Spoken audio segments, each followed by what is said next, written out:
everybody. I'm James Gardner, the host of Your History, Your Story. And today I'm really excited to welcome back our dear friends, Robert and Vince Gardino, also known as the Grave Trippers. Well, we're happy to be here. We're both happy, yes. It is great to have you guys. This is so much fun. Now, you were here back in October of 2022. On that episode, you talked about your book at the time, Grave Trippers, History at Our Feet. And today, you're with us to talk about your new book, which is Grave Trippers 2, Remembering and Respecting America's Heroes and Heroines. So it's really good to have you guys. Thank you. Thank you for having us, as usual. Before we get into your new book, I'm going to ask Robert, maybe you could lead off. Can you just give us a brief background about yourselves, how you got interested into history, and also what's this thing about going to graveyards and visiting graves of famous people? Well, our father, whose name was Nino Gardino, that's very lyrical, wouldn't you say? I'll say. He worked as a waiter at a celebrity haunt restaurant called Danny's Hideaway. And sometimes he would be able to bring home the autographs of the celebrities whom he had served that evening. We got a big kick out of that. And whenever we got a new autograph, we would want to know more about that person. So at that point, we began to read more on the individual, reading biographies, and we were really hooked on presidents. So that's how it basically began, through our father with the autographs he brought us home, and then we would want to research those people whom he had brought home. And so Grave Trippers was, in essence, born maybe then and there, because whenever we go to a cemetery, we want to know if there's anybody in particular, a notable individual, historic person. So in 1990, I think it was 1995, yeah. We went first to National Arlington Cemetery, and we visited the grave of John F. Kennedy. And so from there, we found out that there's so many other individuals who are buried in National Arlington Cemetery. William Howard Taft, many of the Supreme Court justices are there. So that's grave. We like to visit the graves of the individuals who have made an impact for the better part, for good, we hope. So I would say that's how we got started. It's not a morbid. We don't visit cemeteries because it's a morbid thing. If a cemetery does not have an individual who is a notable individual, then we're not really interested in that cemetery. We want to go visit somebody notable like John Kennedy, William Howard Taft. And so that's how we view this. We view the individual and we show respect by visiting that individual's gravesite. So that's how we got started. And a few years back in 2019, we wrote our first book, Grave Trippers, History at Our Feet, and now we have done Grave Trippers Part 2. So. Very good. And that's what we're going to talk about. You know, when you talked about it's not like a ghoulish thing, like you're not hanging out in cemeteries, because it's spooky or creepy or whatever. I know I've talked to both of you about this before, but I share your love of going to cemeteries, particularly old cemeteries. And even when you look at the graves of ordinary people who may not have been famous, you kind of look at the dates that they lived and you think about what was going on in the country at that time. And you see families, sometimes you see very young people who were buried there, and you remember that there were diseases that weren't able to be treated back then. But there's so much history by going to cemeteries. It's not always just a sad place or a morbid place. It can be an interesting place where you can learn things, right? It's really, for us, it's like a cultural experience, and we're very respectful. It's not morbid and not scary. I think, Robert, our favorite resting place is that of George Washington. And he's in a tomb, but he's behind a gate, but he's about maybe 2 or 3 feet in front of you, and you're there. You're like, wow, there's George Washington. I mean, the father of our country. So again, it's more cultural for us, and at the same time, we pay our respects. They're no longer with us, but whatever's left of them, we're paying our respects. Yeah, absolutely. I agree with you about that because I know when I visited the tomb of Washington, the thoughts that he's actually right there. That's kind of Awesome. It's kind of weird. It's awesome, but you are paying your respects to Absolutely. first Yeah. president of the United States. So let me continue with Robert for a second. Could you tell us what is the difference between your first book and Grave Trippers 2? Well, the individual, that's the big difference. But I would say that Grave Troopers 2 is basically a continuation of our first book. We followed basically the same format. We provide the reader with a mini biography on each individual. We provide precise directions to the graves, and the address, obviously, and also in the second book, fun facts, little tidbits, little things that people might say, I didn't know that about so and so. So that's how I would say that's the big difference is that. No, I'm saying no. There's no big difference in the sense that it is basically a continuation of our showing respect for the individual, people who are notable, people who are famous.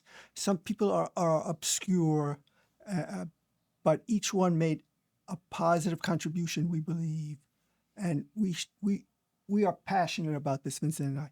We want to share it. If there's a story to be told of an individual, well, we did our best in trying to do it, and we hope that this reignites an interest by people that they show interest in history, and if they want to do a little more research on an individual, then I think we've done our job. Vince, did you want to add to that at all? No, I just, the first book was like an introduction to our hobby, and we profiled cemeteries on the East Coast. And with this book, there's cemeteries all over the United States of America. So, and that's why, the reason we took us 5 years to write it. There are people that are notable, Jim Thorpe, Frank Sinatra in there, but also people that are not notable, like Samuel Seabury. So, their accomplishments really should be known to people. A lot of people, it's with the passage of time, that what they did dims. And, it's like we have a justice in there, Learned Hand. What a name, right? Learned Hand. But he is probably known, and I was going to say he's the most famous. He's not the most famous. Most people don't know who he is, but he was probably the most competent judge not to be appointed to the Supreme Court. And he almost got on under Herbert Hoover, but it was, the politics and all that. But we want to highlight people that are hidden and also talk about people that are well known, too. That's it. Yeah, because in the title you say respecting America's heroes and heroines. So as I read through the book, I started to see that there's some, again, names that you maybe don't recognize or you thought that they were, I may have heard of them, but you see that they actually contributed something Quite a bit. very, very noteworthy and maybe courageous or daring or contributed something amazing towards research or learning about an illness or things like that. So I love this book. It's fantastic. So I just want to dig into some of the stories that stood out to me when I read this book. Yes. And if you don't mind, I'm going to ask you guys to give a little snapshot of Great. who these people were and what we can learn about them. And I'll start with you, Robert. Mabel Fairbanks. Can you tell us who was she? She was a figure skater, and she's the first female African-American / Native American to ever be inducted into the U.S. Figure Skating Hall of Fame. She's a heroine. We consider her a heroine because she faced down adversity. She faced racial discrimination. She was not allowed to even compete in the Olympics because she was black. But through grit and grin, she made her presence felt by the Olympics because she trained Ty Babylonia, Scott Hamilton, Christy Yamaguchi. She also influenced Peggy Fleming and Debbie Thomas. So she impressed us as someone who should be in our book, because she was a gutsy woman, and she as I said, she's the only African American to ever be inducted into the Figure Skating Hall of Fame. That's terrific. Did I read that her first pair of skates she got, I don't know, from a flea market or something, and she had to put tissue in it so it would fit her feet? Right. At the age of 10, she knew what she wanted to do. She wanted to become an ice skater. So she showed courage, and she went to a pawn shop to buy her first pair of ice skates, and she had to stuff them. They were 2 sizes too big, so she had to stuff them with cotton, and she was very much self-taught because of her race. She couldn't even. They didn't even allow her to ice skate in the Central Park rink, the ice rink in Central Park at the time. She grew up in the 1940s, I believe. Mm-hmm. So she exemplifies the kind of person that we want to highlight in our book. Tremendous. The next one I'm going to talk about is Audie Murphy. Now, I'm going to go to you on this one, Vince. Audie Murphy is somebody I've known about since I was a kid. I remember he was in movies and that he was a war hero. So when we think of, often when we hear hero, we think of somebody, who saved a bunch of people, ran into a burning house, somebody military. But as we know, there's many types of heroes. But this guy was a military hero. Can you tell us about him? Sure. Well, he really was the most decorated soldier in World War II, and even today he's the most decorated soldier. But he also won awards from Belgium and France, and he grew up basically in poverty. He was born in Northeast Texas to a family of sharecroppers, and he had to pick cotton. And he always wanted to be a soldier, and his mother passed away early in 1941.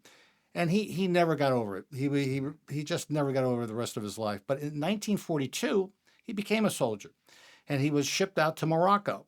And then he went to the European theater. They shipped him out there in early 1943. And in Italy, in the towns of Battaglia and Anzio, he started blowing up tanks, German tanks. This guy he wasted no time. And then it's funny. He also was part of the landing in southern France in 1944, and he was wounded there by a sniper.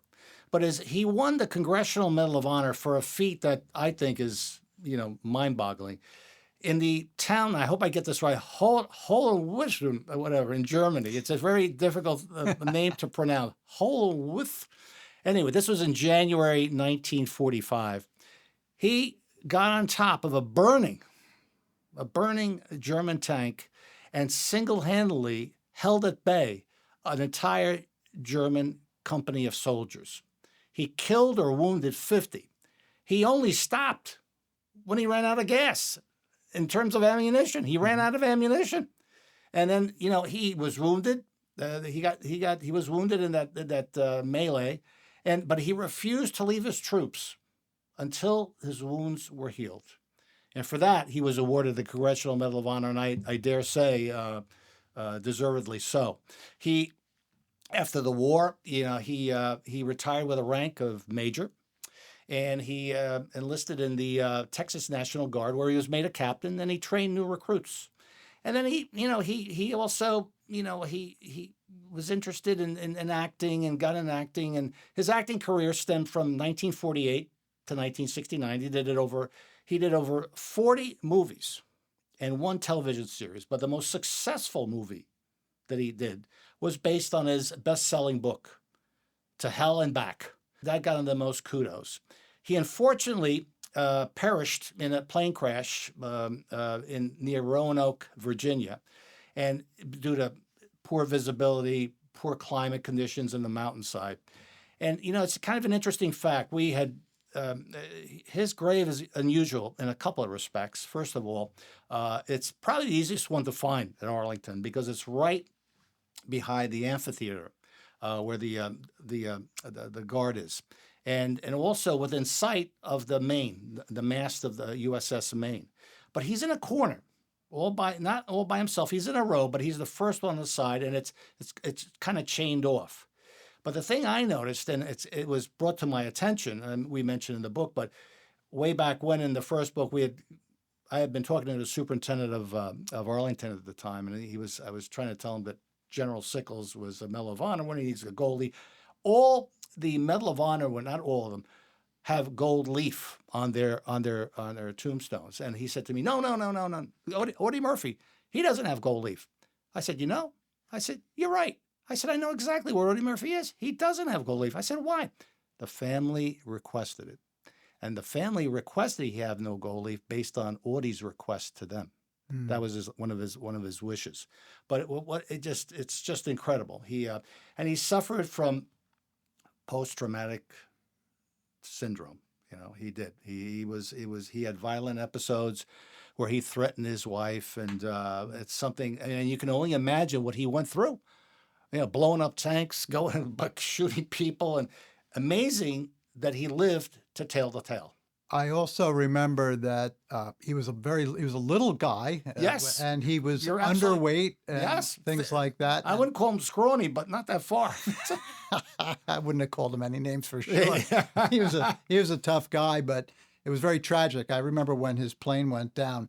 And he is the most visited grave at Arlington National Cemetery next to JFK. After John Kennedy, his is the most visited gravesite, yes. Wow, incredible. Well, we're going to make a little shift here from military hero we're going to stay with you on this one, Vince, but Ed Sullivan, before I ask you about him, just my recollections, I just remember him, I think he was on Sunday nights, and he kind of had this sort of stiff appearance where he didn't move his neck. He moved his whole body, and he used to say, a really big shoe, he used to say like that. And I remember a puppet called Topo Gigio. Oh, yeah. Which was, I like that part of it. And one faint recollection I have, because I was only about 6 years old, was I remember the Beatles were on his show, and my mother was particularly interested, my mother being from England. And I remember thinking, oh, look at the long hair. Well, the hair really wasn't that long, and they had like the Nehru jackets on and stuff like that. But tell us about Ed Sullivan and why he's in the book. Well, we sort of got to know. We never met him, but we sort of got to know Ed Sullivan through our father, because our father Nino, as Robert had mentioned before, worked at a very famous celebrity haunt restaurant called Danny's Hideaway, and Ed Sullivan frequented Danny's Hideaway. As a matter of fact, after every show on Sunday night, he went there for dinner with his wife, Sylvia. He would call her up and say, how was it? And I'll meet you at Danny's. So we're very proud to say that his autograph, where he calls our father a dear friend, hangs in our apartment. That was such a tradition with us. Sunday night, 8 o'clock. And he had everybody on his show. He had singers, comedians, acrobats, serious actors, opera stars, magicians, ventriloquists, guys that twirled plates. It was just an incredible array of talent, and you never knew what was going to come that night.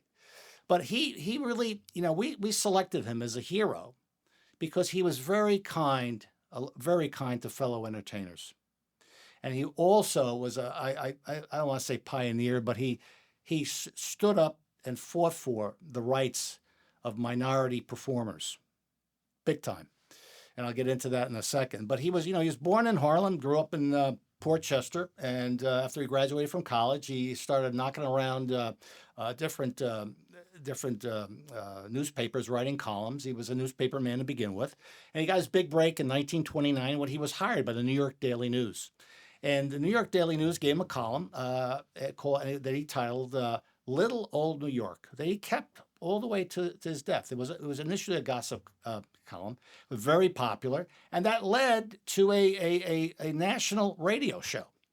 So the radio show was also very popular. And in 1948, CBS decided to put him on the nascent medium of television, which was just starting up, and with a variety show. And the variety show initially was entitled Toast of the Town. And in the mid-50s, they changed the title to The Ed Sullivan Show. And what he was known for was giving like acts like Dean Martin, Jerry Lewis, Elvis Presley, the Supremes, Michael Jackson, and lastly the Beatles. But he gave them notoriety. Now he learned his lesson, I must tell you, with Dean Martin, Jerry Lewis, and Elvis, because Elvis wasn't on the first time on TV with Ed Sullivan. It was his third time. But I remember in the Elvis performance afterward, he grabbed him, I think, like this and said, "This is a good, decent man." And that was what he was getting a lot of negative feedback, gyrating and all that. But I mentioned before he learned his lesson. He learned his lesson with the Beatles, because he went to England and signed them up, and you're going to be on my show first. And I vividly recall that night very well. It was, most of the things I remember is the girls going, ah, like that. But the show, I mentioned before that he really fought for the rights of minority performers. He actually had to be physically restrained from beating up an auto dealer after the auto dealer made a comment about him putting his arm around Bill Bojangles Robinson after he finished his dance routine. Mm-hmm. And, Ed, I remember telling you the kindness he had. Bojangles died penniless. Ed Sullivan paid for his funeral. Oh. Yeah. So he was a very kind guy. And, the show lasted until 1971. What a great run. I remember when it ended, too. He was like, what do we do on Sunday at 8 o'clock? And I really don't know what took its place. But he didn't last that long. But he did, before he retired, before they canceled the show, they did something that I remember very vividly. They renamed the theater the Ed Sullivan Theater. And I remember he was outside with then Mayor John Lindsay, and they drew the curtain down. There was his name. So he got to see that, which must have been quite an honor. And then, it's funny, his wife died of a heart disease relatively quickly. And he didn't last long after that. He died of esophageal cancer in 1974. He's buried, he's encrypted. His crypt is in Ferncliff. And I must tell you, he's actually not that far away from John Crawford. So. Really? Yeah, not that far. No, I think they're in the same corridor. I haven't been there for a while. But he was quite a legend. And it was, he was part of our lives. It was part of our routine Sunday night. And you never knew who he was going to have. Acrobats, ventriloquists. And you mentioned Topo Gigio. That was really, particularly being Italian. And, he'd be there with his how you doing? It sort of like normalized him. And then the ending was always, Eddie, can I kiss you goodnight? And then he would kiss him. So there's this whole normalization. And he had so many imitators. John Biner, one of the comedians on his show, they'd all be like David Fry. So he was as unique as you get in American entertainment. Terrific. Is his theater still in existence? Yes, Stephen Colbert does the Late Show. Yeah, and it's still out there, the Ed Sullivan Theater. Yeah. Oh, that is cool. Yeah. So we're going to switch now to Herbert Hoover, a president of the United States. Now, what I know about Herbert Hoover is that he's often given a bad rap because he was president when the stock market crashed in 1929, obviously the beginning of the Depression. And so you hear a lot of stuff about Hooverville and things like that. So what can you tell us about Hoover and why he's in the book? Hoover is in our book. We consider him a hero because he is very much responsible. Before he became president, he made sure that people were fed in Europe because of World War I. His first attempt he founded the internationally known Commission for the Relief of Belgium. Belgium was invaded by Germany during the First World War, and over 100,000 Americans were left stranded there. He made sure that they got home, or those that he could. He made sure that they got the necessary visas to come back, and plus he saw that they were fed. And in 1920, Woodrow Wilson appointed him to the Federal Food Administration. That's when he made sure that because of World War I and the German invasions all over the place. He made sure that Eastern Europeans and Central Europeans, he made sure that they were fed. And something that sticks out in my mind about Herbert Hoover is that he made sure that even the Russians got fed, those who were badly off. And he got a lot of flack for that because, oh, how dare Herbert Hoover, you are feeding the Bolsheviks, come on. But you know what he said? He said, look, 20 million people are starving. And he said, by God, we shall feed them. Because he said, I don't care about their politics or whom or where. He said, if people are hungry, I'm going to do my best to see that they are fed. In fact, Herbert Hoover was nominated 5 times for the Nobel Peace Prize, first time being in 1921. And because of he developed such a reputation for efficiency, is that this is a fun fact that I love this. In 1920, Franklin Delano Roosevelt, the man who defeated Hoover in 1932, he's quoted as saying, by God of Herbert Hoover, we have to make him president someday. There could be none better. So isn't that an irony that 12 years later, FDR defeated him in a landslide? Herbert Hoover was elected in a landslide himself in 1928 after Calvin Coolidge. He was under Coolidge and, first of all, under Warren Harding. He started off as Secretary of the Commerce. And he was very visible. And the public loved him. And so in 1928, when he ran against Al Smith, he crushed Smith. And then FDR crushed him because people blamed Hoover for the Great Depression, even though that's not really true because he had only been president a few months. The stock market crashed in October of 1929, and he had only started his term of office in March. Because back then, today it's now January 20th, but now, according to the Constitution, the inauguration date is now, it was then March 4th. So you can certainly blame Hoover for many of the policies that may have elongated the Great Depression. He raised personal tax rates. He signed into law something called the Smoot-Hawley International Tariff Bill, which put tariffs on foreign importers. So, and they would retaliate, and so that was not good. So we find there's much positive things that you could say about Herbert Hoover. He does not deserve the bad rap that he gets. It's been estimated that through the years, he may have fed, or so too, that fed over 100 million people. So someone who feeds 100 million mouths who are starving because of war or desperation, that's a hero to me. So I made sure, to us, I should say. So he's in our book, and I'm proud of it. Well said. I do remember reading about Herbert Hoover that he and his wife were, Lou Hoover was her name, and they were both very generous. And sometimes people they would give money to people who needed help. And I heard this anecdote that the people didn't want to take charity, so they said, that's okay, you can pay us back if you want. And this is out of their personal accounts. And apparently when Lou Hoover died, I guess they were removing some of her things, and they found a drawer, and inside the locked drawer was a whole bunch of checks where people tried to repay them, and they never cashed them.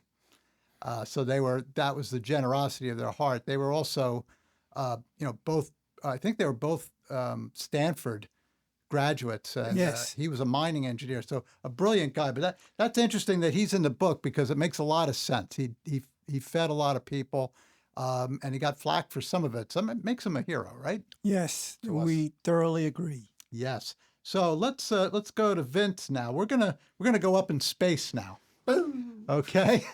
We're gonna talk about 3 astronauts, but I'm gonna start with two gentlemen, 2 astronauts. Their names are Gus Grisom and Ed White. And There was a third astronaut. His name was Chaffee, I think. Roger Chaffee. You weren't able to actually, you didn't feature him in this book because these two were together. Gus Grisom, Gus Grisom is in Arlington. Ed White is in West Point. Grisom and Chaffee are buried side by side in Arlington. Okay, got it. The Apollo 1, I believe it was, and it was in early 1967. There was a terrible incident. And the reason why I selected these to talk about, as well as Neil Armstrong, who we'll talk about in a minute, is because I remember that tragedy happening, and they were certainly heroes. So could you talk to us first about White and Grissom? Sure. White and Grissom were both veterans of the Gemini program. And, Gus Grisom had a little bit of a checkered career as an astronaut. His first, he was the second suborbital flight, lasting 15 minutes and 37 seconds. But the problem is when he landed, the explosive hatch opened up and there was water flooding into the capsule, and the capsule sunk. And then he had a major problem. He had like a little inlet here. Water was getting in his spacesuit, but he almost drowned. So he had this like tag of like, he's not good luck. But anyway, he was rescued, and he was the commander of the first Gemini flight in 1965 with John Young. And he was selected to be the lead astronaut commander of Apollo 1, which was quite an honor. So you had the Mercury program, Gemini, and then Apollo. And in terms of Gus, he sort of had a premonition of what was going to happen that day. It was February 21st, 1967. They were in the simulator capsule, all up on top, and they were having problems the days leading up to the fire. And he was like, they had trouble communicating. He goes, well, what kind of a program is this? We can't even talk between the capsules, And you know what he did? He brought a lemon and tacked it on the wall of the simulator. They were having so many problems, and unfortunately, he was proved correct, because what happened was it was a hydrogen atmosphere, okay, and there was a spark right underneath his feet, and it just engulfed the wall, and it collapsed the walls. That's how the intense heat. And when they all three perished, and when they found Ed White's body, he had his hands uplifted. He was trying to open up the hatch, but he didn't make it. So it was just an incredible tragedy. And just to finish up on Gus, the thing that was interesting, and I actually saw this on television, the Discovery Channel funded an expedition to recover the Liberty 7 capsule in 1999. And they discovered it at a depth of 16,000 feet, which is pretty far down. Well, they brought it up. It was in decent condition also. And it was returned to Cape Canaveral on July 21st, exactly 38 years to the day that it sank. Wow. Yeah, it was just an incredible odyssey for that capsule, and Gus too. Now Ed White was born in San Antonio. He was a fighter pilot, and he also wanted to get in, and he got in. He was on Gemini 4 in July of 1965, and he did the first American spacewalk. And a lot of people say he was the first person to walk in space. I wish he was, but he wasn't. It was a Soviet who was. But he took a spacewalk. It was him and James McDivitt aboard Gemini 4. And he took a spacewalk after the third orbit that lasted 37 minutes. And he wanted to do it longer, but there was some sort of malfunction. And they said, no, you better come back in. So he came in, and that's his claim to fame. He was a devout Methodist. And when he went up on Gemini, he brought three items: a gold cross, the St. Christopher Medal, and the Star of David. And when he perished, as I mentioned before, Gus Grisom and Roger Chaffee are buried in Arlington. Grisom had the first funeral. Chaffee had the second one, and Lyndon Johnson attended both of them. But there was intense pressure on White's widow to put him in Arlington. but she stuck to her guns because she knew he was a West Point man. He loved that place, and she stuck to her guns. And he's in West Point Cemetery, and Vice President Humphrey and Lady Bird attended his funeral. So it's it's such a shame that they did not go up on Apollo 1. It just incredible talent on both Ed White and Gus Grisom, and it is pretty much common knowledge amongst the people at NASA that Gus Grisom was earmarked to be the first man on the moon. And of course, he perished, and that honor fell to Neil Armstrong. Neil Armstrong. Well, that's what a terrible tragedy, and they certainly were heroes. And when you think about walking in space, how terrifying! What if something goes wrong? What if the cable snapped or something? That's exactly what I thought. And it was like a teeny weeny cable. I go, what if it snaps? You got this little gun that's powering you around, but you got enough. I don't know. It's just like, I think I read that he didn't even want to come back in. He was having such a good time. Having a great time. Yeah. It's just like well, you talked about Neil Armstrong, so let's move over to him. It's a little bit of a much happier ending there. Yes. Tell us about him. Great segue. He was Neil was a Navy man. He went to Purdue. He was a Hoosier, and he became a pilot. And as a matter of fact, he flew 79 combat missions in Korea. Quite a bit, and then he left the military, and that came to haunt him because, when Project Mercury was starting up, and he was just a test pilot, he was a civilian. They only wanted military men to apply, and Gus Grisom was a captain, so he applied, so he got in, he was accepted, but Neil couldn't get in with the Gemini program. They changed the rules. They said, okay, we'll accept some civilian test pilots, and Neil got on, and he went up on Gemini 8, and that was in July of 1966, and then after the tragedy of Apollo 1, everyone was like brain dead, and what are we going to do? But he was, the program moved on, and in keeping with trying to keep President Kennedy's promise alive to land a man on the moon before the end of the decade. And they did. On July 21st, 1969, both he and Buzz Aldrin piloted the Eagle down to the lunar surface. And he stepped foot on the moon and uttered those famous words, one small step for man, one giant leap for mankind. And that solidified him, I think, in the annals of U.S. history as probably the greatest hero. I mean, walking, standing, getting on the moon. He came back along with Michael Collins, who was in the suborbital vehicle, along with Buzz Aldrin. And they were fated, and, he never went up again. He enrolled in the University of Cincinnati and got his master's. And then became a professor with a heavy course load.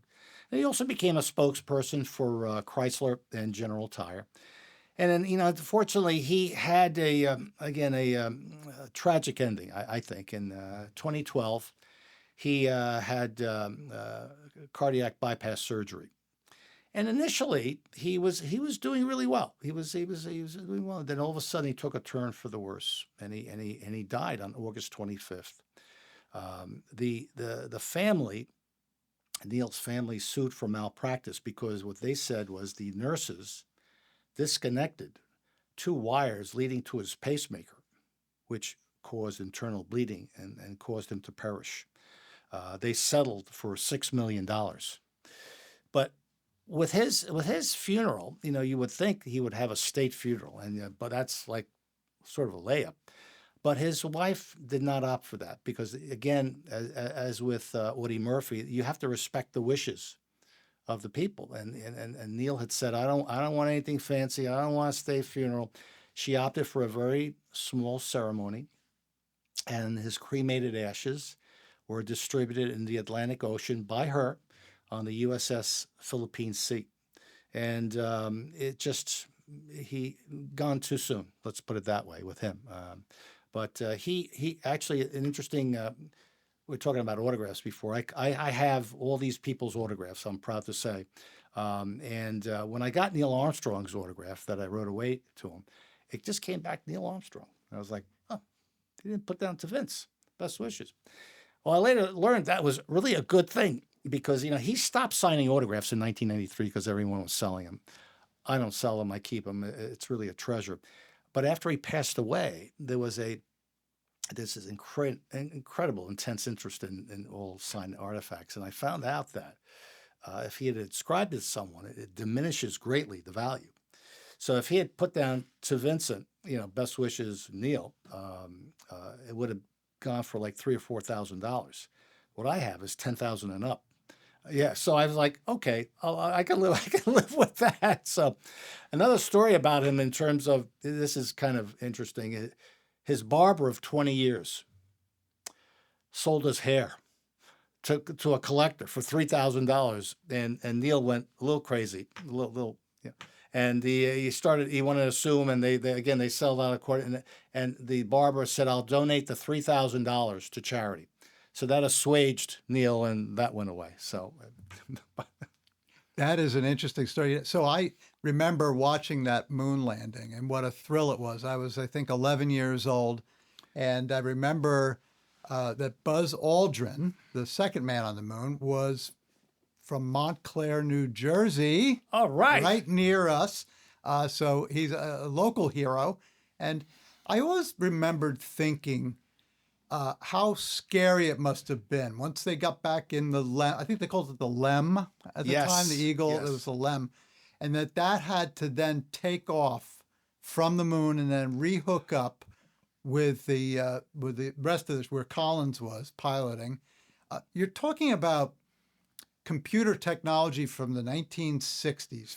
Think of how far Not like it we've is come. today. And I mean, I saw the movie recently, Apollo 13, for the first time, and you wonder, wow, how they did this with what they had then is incredible. Whenever I talk to students where I substitute teach, I say to them, do you think of where we're at now, but think that the Wright brothers flew the plane in 1903, the first flight, and yet 66 years later, I'm 66, so in the time that I've been alive, we went from the Wright brothers plane to men walking on the moon. Incredible, so yes, a real hero. So I'm going to switch now over to you, Robert. We're going to switch gears completely. Okay. And we're going to talk about actually, Kelly and I loved watching, and we probably should start watching the reruns again, the Mary Tyler Moore Show.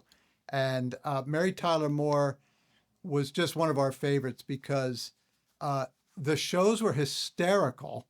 And I just want to talk about one of my favorite episodes, and it was Chuckles the Clown. Oh, I remember this. And it's funny, she was just A little seltzer down the pants or something like that. yeah, a little song, a little dance, a little seltzer down the pants. She was attending this funeral for this guy at their TV station who was a clown. And everybody, he always wanted to make everybody laugh and everything like that. And she found that she was actually very, I guess she was really like laughing during the funeral service until at the very end, then she burst into tears. But it was just hysterical. But tell us, why is Mary Tyler Moore in your book? We consider her a heroine because she broke the stereotypical view that women were just housewives, particularly on television. The premise of the Mary Tyler Moore Show, the original premise was that she was a divorcee, and that she was she moved to Minneapolis, Minnesota, and to begin a new career in life, to start off afresh. But the executives at CBS said, no, we don't want her as a divorcee because she was still so associated with the old Dick Van Dyke Show, which had ended 4 years earlier.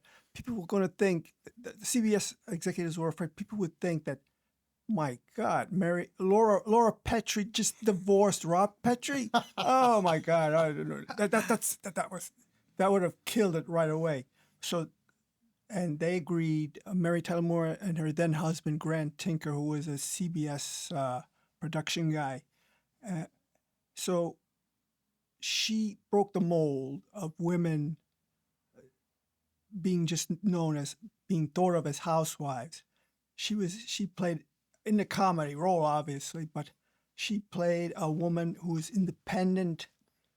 She had her moments of romances and executive decisions, and that's why I think she was so beloved, because she she was so relatable on television that she inspired so many women. I think she inspired women to go beyond thinking of of themselves just as a housewife. Oh, I don't have to necessarily get married when I'm 22 years old. I can go on, become an executive. I can go my own way. So that's why that's why we included her in the book. I think that's a great reason. And I also know that she had some tragedy in her life. She lost her son, passed away from a gun accident, I believe. Yes. She also did struggle with alcohol, but she was also, I think, a spokesperson for diabetes. So she drew a lot of attention to that disease. So that's yet another reason. You know, there's so many different people in Grave Trippers too. And oh, by the way, where is Mary Tyler Moore buried? She's in Fairfield, Connecticut. Okay. So that's where she lived with her then husband was Robert Levine. Mm-hmm. There was a big age difference. I think there was an 18-year age gap. Mary was a little older than him. So, but they were devoted. And so when she passed, I believe it was in 2017. He was lauded by so many people, friends, families, because he loved her so much, and we all did. We all loved Mary Tyler Moore. So when she left this earth, she left a big gap. Mm-hmm. Wow, thank you. And did you want to say something? Yes, she's got, I think, one of the most bucolic grave sites in the cemetery. She's right overlooking a lake. It's so peaceful and serene. You know, when you go there, you just want to hang out. But they were married almost 40 years, 30 something. And given her prior record, it's just amazing. But she found true love at the end. She loved him, and he really loved her. And Robert's right. There was a big gap in the age, but it didn't matter to them. Yeah, well, I encourage people to read that story and then go watch some of the reruns of both the Dick Van Dyke Show and the Mary Tyler Moore Show, because it's good comedy. Outstanding. Yeah. So there's so many interesting people in the book, including athletes. I think you mentioned Jim Thorpe earlier. We talked about presidents. There's I know you've got Chester Arthur is in there as well. Theodore Roosevelt. I mean, there's a hero for you. You also have other government people like Edwin Stanton, who's the Secretary of War under Abraham Lincoln. You have New York Mayor Fiorello LaGuardia. Did I say that correctly? Fiorello LaGuardia. He was one of the most popular mayors in the country, wasn't he? I think he's the gold standard for being a mayor in the United States. He was mayor 12 years, and he was all over the place. He loved fire engines. I know that. He went to every fire there was. And he's really known for his human touch. There was a newspaper strike toward the end of his tenure. And what he did was he read the funnies on the radio, on my alma mater, WNYC Radio. And it was just a common touch. And he was also a great humanitarian. He actually, with the help of someone else who's in the book, not as well known, Justice Samuel Seabury, rooted out the corruption that existed in the administration of James Walker, which was beyond rampant. So between Fiorello, who then was a congressman, and Judge Samuel Seabury, who had the Seabury Commission, they rooted out the corruption, went to then Governor Franklin Roosevelt, presented him with the findings, and before Roosevelt could rule, and he was leaning on getting rid of Walker, Walker resigned.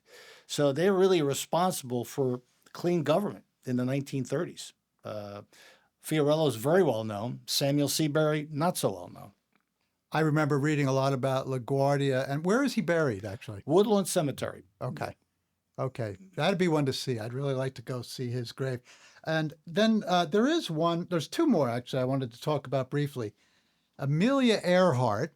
Amelia Earhart, I will go with you, Vince, on this one. Okay. So they never found Amelia Earhart. No. So where did you go to visit her? Well, if you look in the book, we always say her final resting place. I put down the Pacific Ocean. Exactly. Yeah. So pick a place.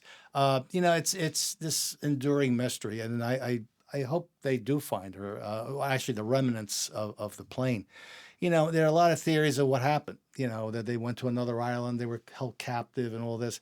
But her stepson came up with I forget the name of the island that they were supposed to land on, but the Howland Island, correct? Howland Island.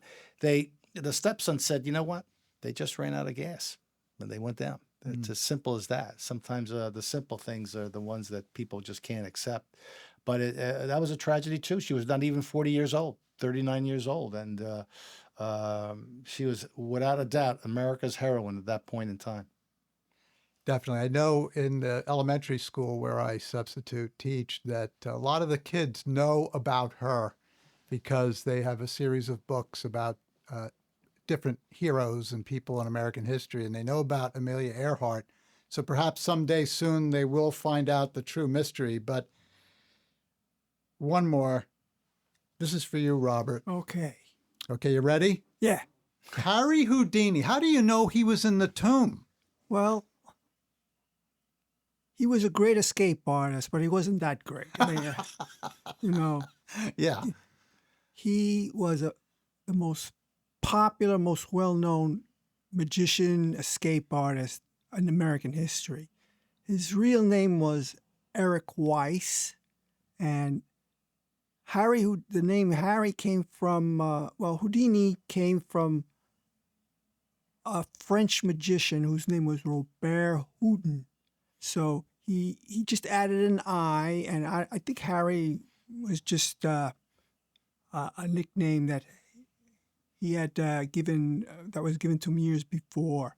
So that he's in our book. He's buried in a Jewish cemetery in Queens, New York. I forget the name because it's Machpelah.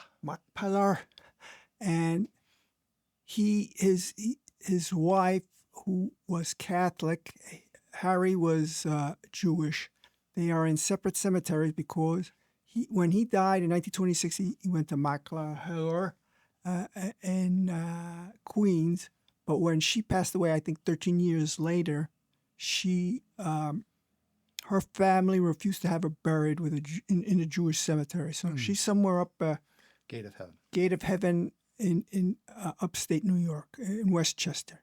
That's amazing that they wouldn't let them rest side by side. But yeah, I always, Houdini, always thought that he'd be able to get out of that last one. He never did. So, well, anyway, guys, these are such interesting stories in the book. And again, I think as you mentioned in the beginning, you give directions to the grave and you give a little biography and then the fun facts, which are really cool because you can read through. It's a quick read.